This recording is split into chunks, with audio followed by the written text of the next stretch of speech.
What's up, everyone? It's Dr. Glenn Vo, and I am so excited. I am so excited. I have one of my mentors, one of my coaches, Dr. Paul Homily. Dr. Homily, how are you doing?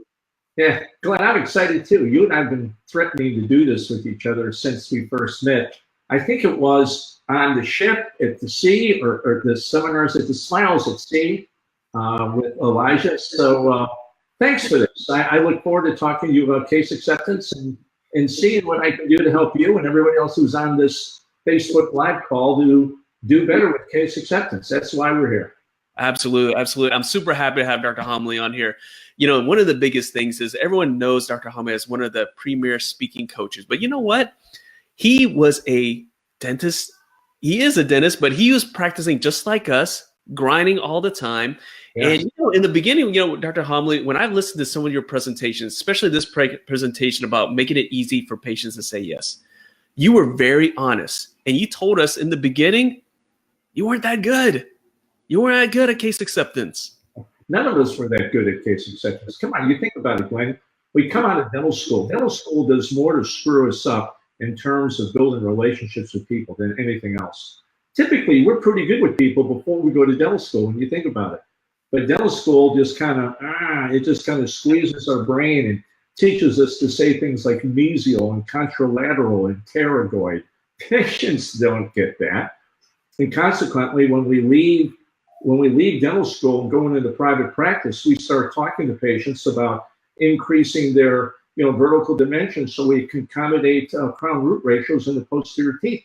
They have no idea what we're talking about. And we get frustrated because we think, well, we raised their dental IQ. Why aren't they saying yes? And so for many dentists, they can go an entire career trying to figure out why patients don't accept complete dentistry. And, it's really not difficult. So, the place to start to think about this, understand, Glenn, I go back almost 30 years training dentists and teams on the case acceptance process. I've listened to hundreds of dentists from all over the country present care. And after a while, if you'd come with me, if you'd be sitting next to me in these dental offices listening to these case presentations, after about 50 of them, you'd say to me, they all kind of sound the same.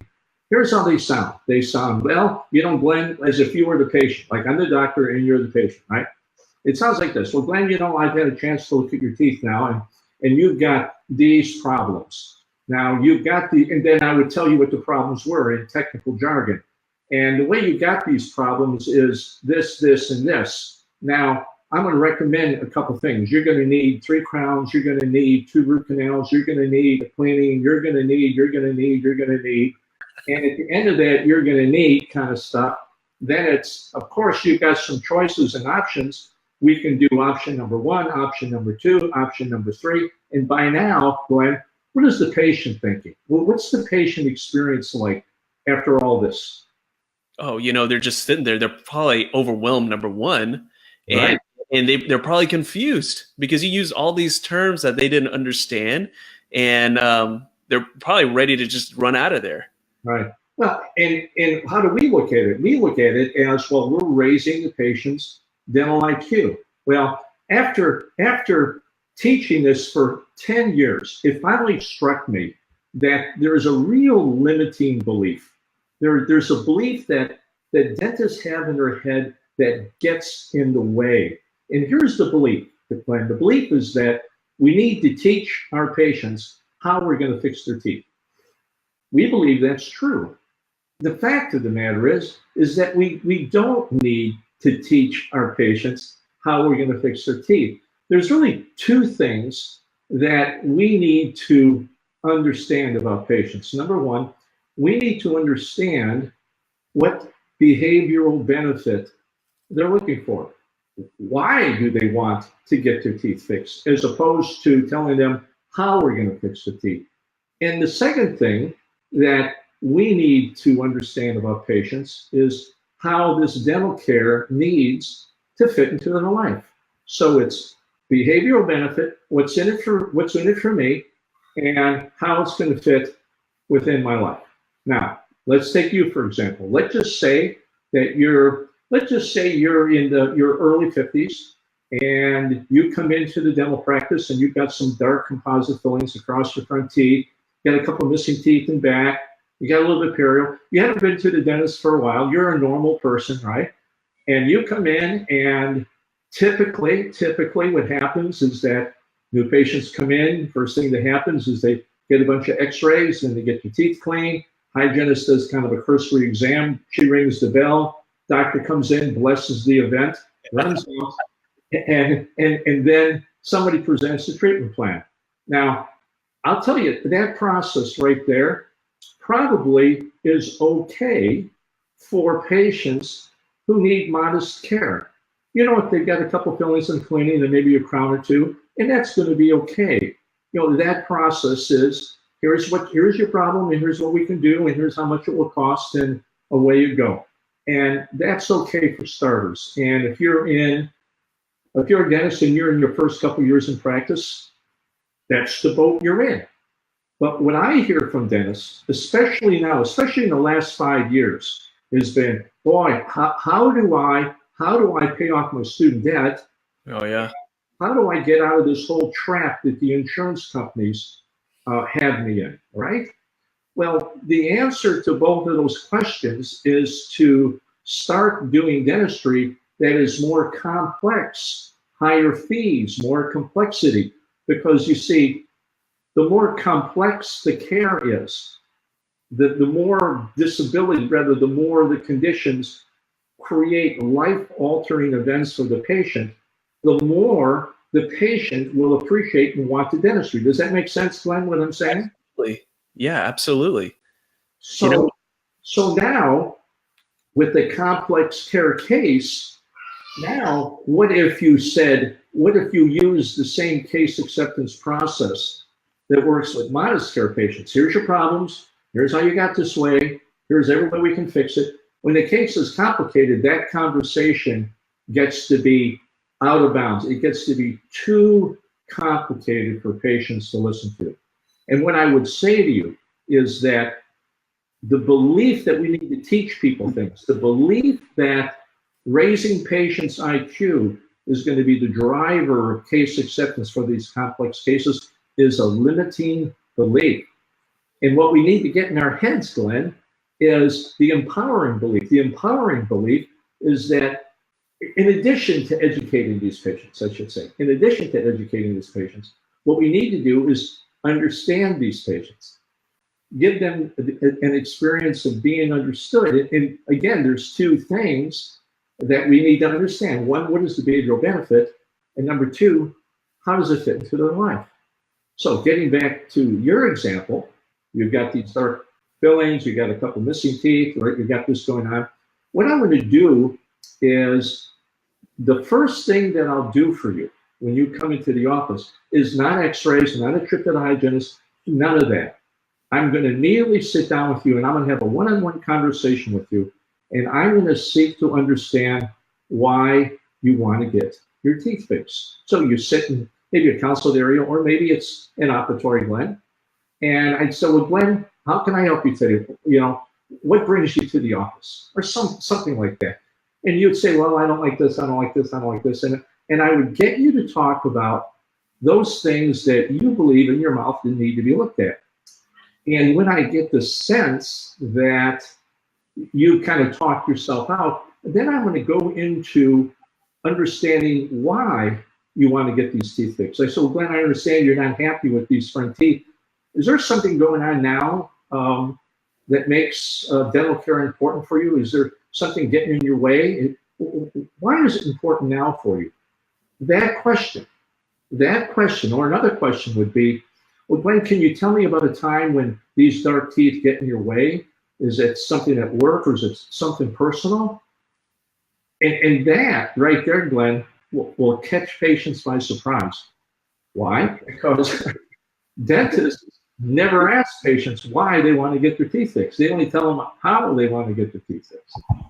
So you say to me, well, Dr. Homily, I work at Pioneer Press. I'm in sales, And I know there's a big promotion coming up available. I'm going to be spending more time at the corporate headquarters. And my wife is telling me that, these teeth make me look older and kind of run down. And, I want to be my best. I want to look my best.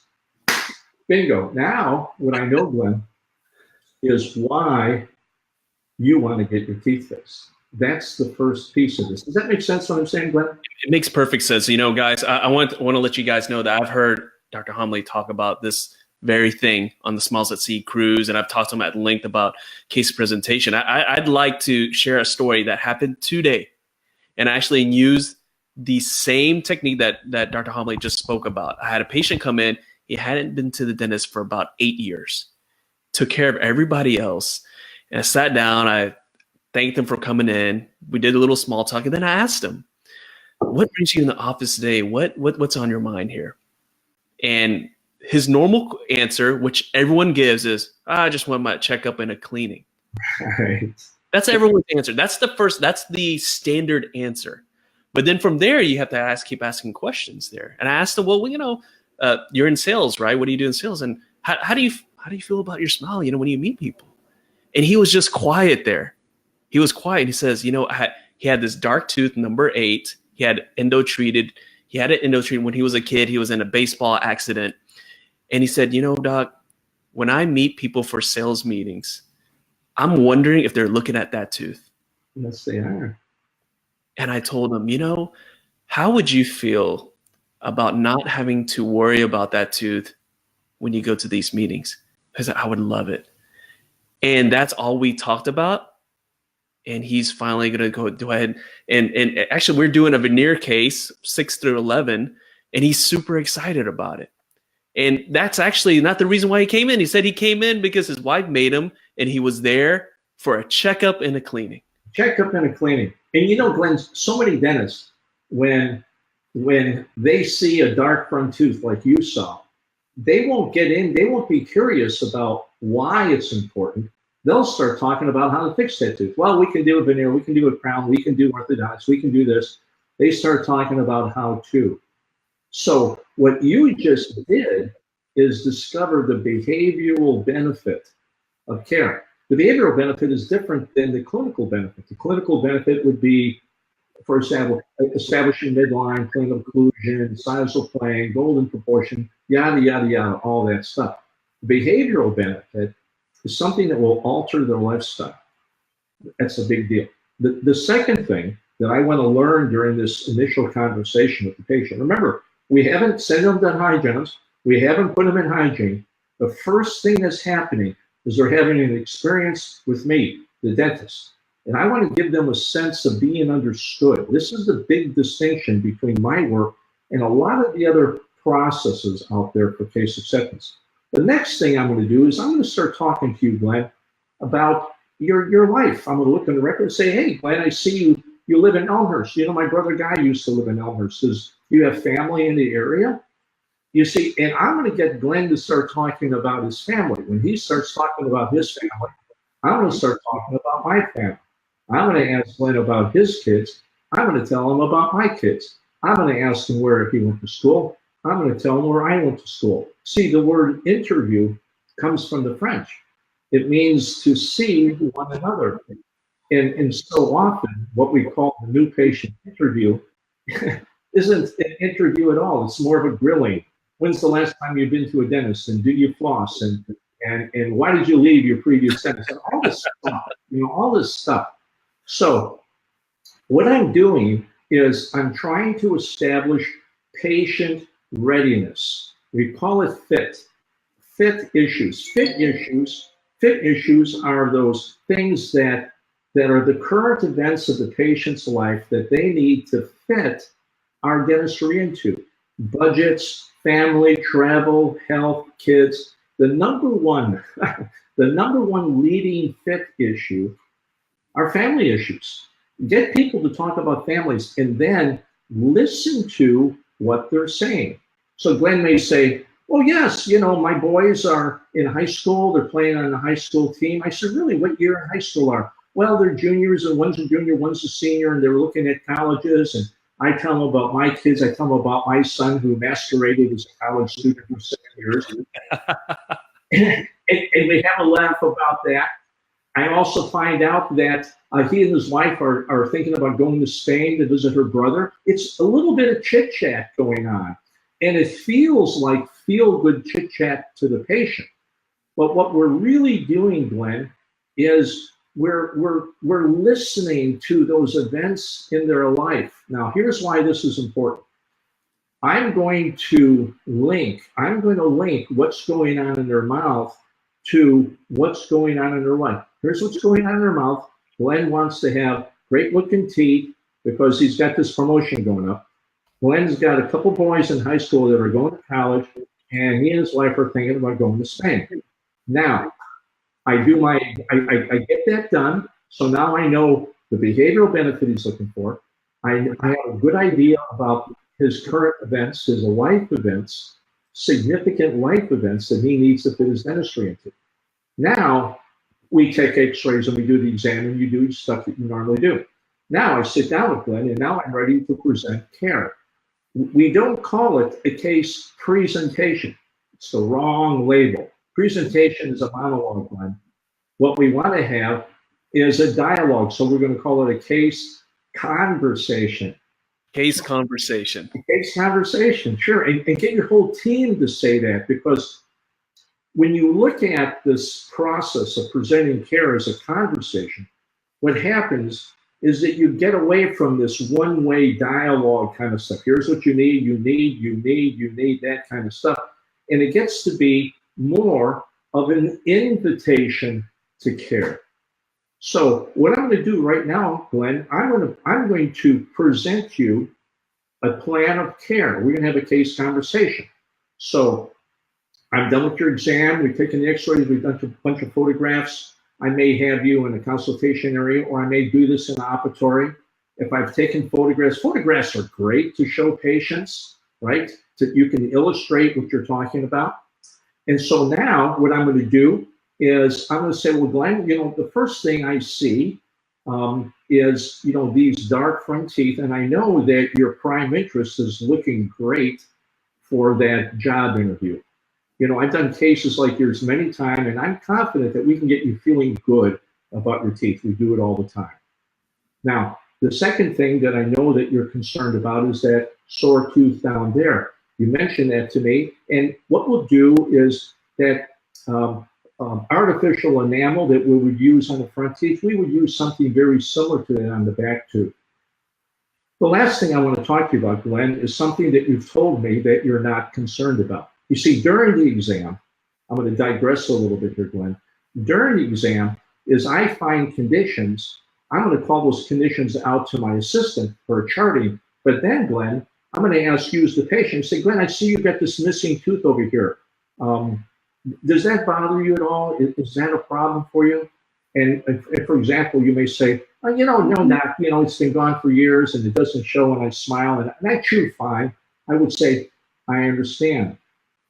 What I want to discover, and that's a great word, what I want to discover is what conditions are you concerned about and what conditions are you not concerned about. So when I present care, I'm going to present those conditions that you're concerned about first. So again, here's the case conversation. Glenn, I know that your main concern is your front teeth and you want to look great for that presentation, for that promotion coming up. I also know that you're concerned about this sore tooth over here. What I'm going to recommend is that we remove those dark fillings and place a new enamel-like material in the front teeth. We'll do the same thing over on this side. Now, the last thing that I'd like to talk to you about is something that I know that you're not concerned about, and that's that missing tooth over here. And I understand, but I want you to know that I am concerned. And when you're ready, my recommendation would be to replace that tooth in a way that you would brush it right in your mouth. Now, during this conversation, Glenn, I would have right next to me my treatment coordinator who's listening to all this, okay? And at this point, I would turn to her. Let's say her name is Joy. I would turn to her and I would repeat the behavioral benefit and the fit issues that you have coming into the dental office. I would say, Joy, Glenn really wants to look great. for that new promotion coming up. He's got his boys are in school. He and his wife are thinking about going to Spain to visit her brother. Sit down and talk with Glenn. Glenn, Joy's job is to help patients fit the care into their life. Some patients do it all at once. Some patients do it a little bit at a time. Or some patients put it off to when it's more convenient for you. She'll help you figure out what will fit for you. Now, let me stop right here. Glenn, how do you think that style of case conversation would appeal to most dentists? And be honest there, how do you think that style would appeal to most dentists? What would they think when they hear that? Well, I think that most dentists, first of all, that's before I even took your course and went to your presentation. I didn't do it like that. I did the case presentation exactly what you said in the beginning, where I went in there and just gave them a list of stuff. And it just blew them away, right? And showed them how smart I was, right? I had to show them how smart I was, right? And explain all these things. And then what ended up happening here is they would have that look. I call it just that glazed over look. I get that look a lot from my son sometimes, but they just look at you and it's like you're just talking right through them. Yeah. But this way of presenting it, first of all, you're building this rapport with the patient. You're actually listening to the patient. Yeah. And then from there, you're giving them the opportunity to make that decision. And so when I do this style of case presentation, when I teach this, I typically would stop at this point and say, so what do you think about this? You know, when I hear from most dentists, they go, well, I don't know. You didn't educate the patient. You didn't tell them about laminate veneers. You didn't tell them how you were going to do an onlay. You didn't talk about this. You didn't give them any consequences or options. There's a lot that you didn't conform to the standards of informed consent. Here's what I would say to that. You're right. I didn't. This is not about educating the patient. This is about appealing to the patient.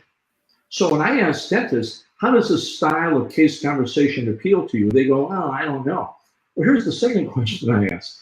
I said, how do you think this style appeals to the patient? You see, in order for case conversation to be effective, it has to appeal to the patient. That's where we've missed the mark all these years. So I'm going to get the patient. I understand what the patient wants in terms of behavioral benefit. I know that they've got some life issues, some fit issues that we need to accommodate. I'm going to have my treatment coordinator, Joy, talk to you about fees and financial arrangements and insurance to see how it fits and what you're ready for. And then when she's done, let's just assuming you accept the care on the front teeth, you accept the care over here, but you're still not ready for this tooth here, right, Glenn? When she's done with her conversation, she's going to come back and get me. And now I know what you're ready for because you've just revealed that to her. Now I'm going to give informed consent. Now I'm going to educate you. Now I'm going to say, Glenn, you know, there's a couple of things I'm required by dental ethics and state law that you understand some benefits, risks, and alternatives to care. Let me talk to you in kind of technical terms about what we would do. Your 4 front teeth, we call those teeth 7 through 10. We're going to do what we call laminate veneers. And now I would get out the drawer, hold the brochure, show them the model. You say, I am educating, but I'm only doing that after I've influenced you. Does that make sense? It makes perfect sense. Yeah. And so, you know, in the time we have right now, Glenn, it's not possible for me to fill in all the blanks. You know, it's just, it doesn't do that. But here's what I would say. Generally speaking, when cases are simple, it's a couple fill-ins and a cleaning, that probably what dentists are doing now is going to be just fine. But what that does, it keeps you in the cage. It keeps you in the trap of having to deal with insurance companies and all the limitations and fee schedules. And now in order to build personal income, you need to do that quantitatively. You just need to simply see more people. And that's okay when you're young and when you're starting, you're getting your hand speed going and you're building experience. Everybody has to spend some time digging ditches. Okay, that's the way it is. But as you mature in practice and continue your education, then treating more complex care becomes a way to self-actualize and develop professionally. When you're able to treat more complex care patients, you need to see fewer of them. That will, I mean, you're a nifty, thrifty guy. You want to make more money. The way you do it is see fewer patients and more production per visit. Now, as cases get complex, you can't sell them the same way you sold the simple care cases. Absolutely. It simply isn't. And too many dentists, their form of case presentation is simply a narration of the treatment plan. Well, first thing we're going to do is this, second thing we're going to do is this, third thing we're going to do is this. That's fine when the case is simple, but when the case gets above $3, $5, $6, $10,000, that laundry list, that narration of the treatment plan simply will, you'll never get to the point in your career of doing complex care dentistry consistently with that style of case conversation. I absolutely agree. Dr. Halme, you know what is really ironic is that so many dentists, they spend thousands upon thousands of dollars and hours upon hours of time learning how to do those cases. Sure, absolutely. Around the country, learning how to do those cases, but yet they don't invest in how to present these type of cases. And I just find that so ironic that everyone's learning all these things.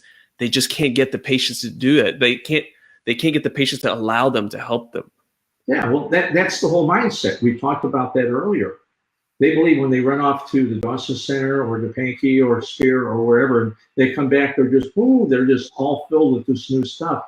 They think, and I thought the same thing, Glenn. I mean, I'm not pointing fingers here. I'm talking in the mirror right now. Mm-hmm. I thought when I came back from those sessions, well, I'm going to teach my patients what I knew. It was kind of like what you said. I wanted my patients to know how smart I was. I wanted patients to know. It was like I was flexing my intellectual muscles. Damn it, I worked hard to get this smart, and you're going to know about it.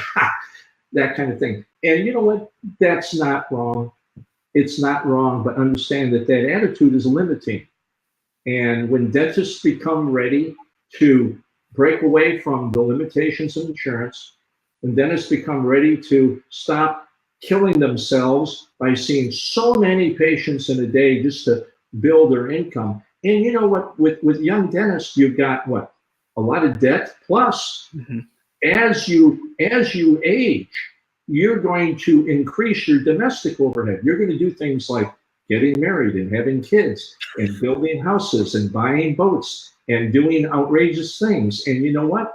After a while, that people call you doctor, but you don't feel like one because you're broke. And that's no way to live. So absolutely. I would say, you know, when you're ready for getting into a process that will allow you to develop professionally, I can help your guys out, Glenn. You know that. You've seen I do that. And look, I'm going to let everyone know this. I was at one of Dr. Halme's presentations out in Arizona. He does this presentation out in Arizona, sometimes in Chicago. That's right. And you know, after I went through that, I felt extremely confident, but you know what? I still felt like I needed more. And then I saw him speak again at the Smiles at Sea cruise. I pulled you aside. Remember, Dr. Halme? That's right. We talked right after that. We talked about it with the whole process. And what I've learned is this. First of all, you know, you need to learn how to do this. But second of all, this is not just an overnight thing where you go and you listen to Dr. Halme. You're listening right now. You guys got so many pearls. He dropped so many pearls here. But you know what?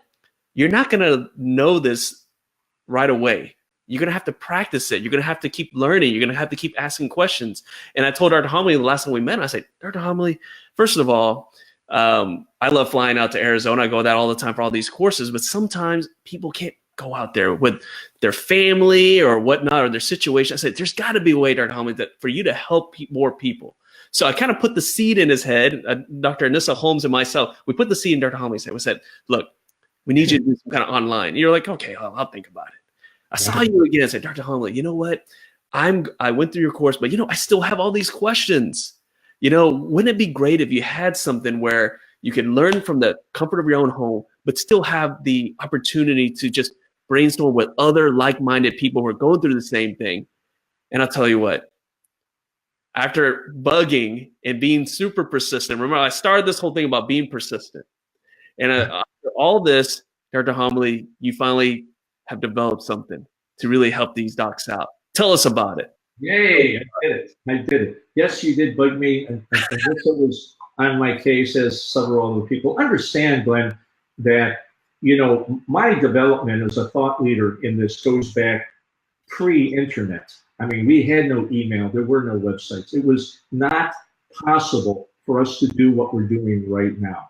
But now we do this for free. It's easy to do it. I developed an online program. It's called Making It Easy for Patients to Say Yes. And what it is, it is soup to nuts on how to, one, manage the initial conversation with patients, how to discover what that behavioral benefit is, how to talk to patients so you can discover their level of readiness, and then how to put those two together when you talk to patients. How to deal with patients who are not yet ready for care. How do you keep them in your practice? And most importantly, probably, is what the program really is about is for dentists who are successful at the modest care level, Glenn, who really want to kind of take it up a notch. They've been to Dawson, they've been to the Pankey Institute, and they're kind of stuck in their development. This case acceptance program is best suited for those dentists who have taken more complete dentistry continuing education and really are clinically ready to get to the next level. And the one missing piece in their puzzle is what we're talking about right now. That's who it's really suited for. And what I would say, Glenn, you know, here's what you can do. If you're at home now listening to this, pick up your cell phone. How do you like this cover, by the way? I thought it was green. I'm red-green colorblind. And I brought this home. My wife says, that's pink. And I said, I thought it was green. Everybody gives me a hassle about my phone, but I love it. I don't care. I can make it work. Anyway, go ahead and text the keyword making, capital MAKING, making, to the address 444999. Text making to 444999. And what you'll do is you'll get a bounce back email from me saying, is it okay that I send you some stuff? What I'll do is I'm going to send you some resources, Glenn, that would be great for starters. It will help the practitioner. And it's really designed for staff meetings to get the practitioner in the right mindset. Are they ready to get to the next level? And what does the next level look like for them administratively and in terms of leadership? And there'll also be a link in there. You can click on it and learn all about the online program. And you can enroll in it. And we just have a ball with the students who are already enrolled in it. And there's lots of great features. You can read all about it. Well, Dr. Hum, I know you're a baseball fan, so I'm actually going to throw you a curveball right now. Okay. Throw you a curveball. And what I do is normally when I bring my guests on here, we talk about, you know, what platform or what things that you're doing in dentistry. I always ask, Dr. Homily, you got this awesome platform here that's going to help so many dentists out, but you're in the Nifty Thrifty Dentist Facebook group. That's right. You know, and we're all about this is a scary space right here.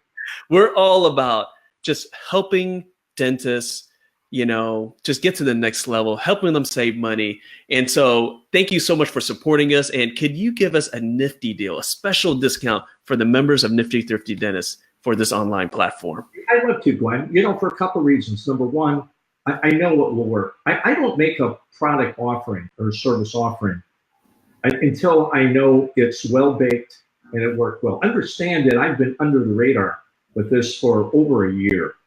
And we've done a very slow and selective rollout. We've changed some things. We've enrolled some things. This program is ready. There's no question about that. As a matter of fact, the concepts in this program are responsible for, ready for this, millions of dollars of collections for my clients every month. Every month, okay? So what I'm going to do is I'm going to offer the Nifty Thrifty people a 15% discount. It's already inexpensive, Glenn. It's $97 a month. That's less than people spend on cotton rolls, and I'm already discounting that for 15%. Is that good enough for you guys, Glenn? That is beyond generous. And what I love about that, Dr. Homily, is that thank you so much for supporting us, for giving us that nifty deal. And I'll tell you what, this is going to help so many people out. When we're on the cruise ship and we were talking there, and I just told Dr. Homily, what you have provided for all of us on the cruise during that presentation was so valuable, something that we can use right away. But the fact that now you're able to reach more people, thank you so much, Dr. Homily. 15% off his online platform. And you got a special link you're going to give me later so I can share it with everyone, right? Right. I sent you a link to the landing page and a link that you can put up on your Facebook page. So go ahead and, I guess, Glenn, you put that up on your Facebook page, huh? Okay. So I'll do that. Yeah. So that's it. I love it. Thank you so much, Dr. Homily. 15% off for you guys. And getting patients to say yes, that's not something where you just go to a weekend course and then all of a sudden you're an expert. Dr. Homily, he's told me, when I asked him about that and speaking and whatnot, that is something that he has trained and practiced over the years.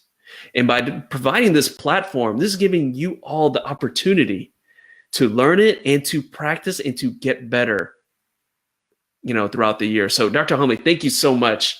I appreciate you and I appreciate for you coming on. All right, outstanding. And one last time, go ahead and pick up your cell phones and text Making to 444-999. You'll get some stuff and we'll be ready to go. Thanks so much, Glenn. And a big hello to all the Nifty Thrifty dentists out there. Thanks a lot, guys.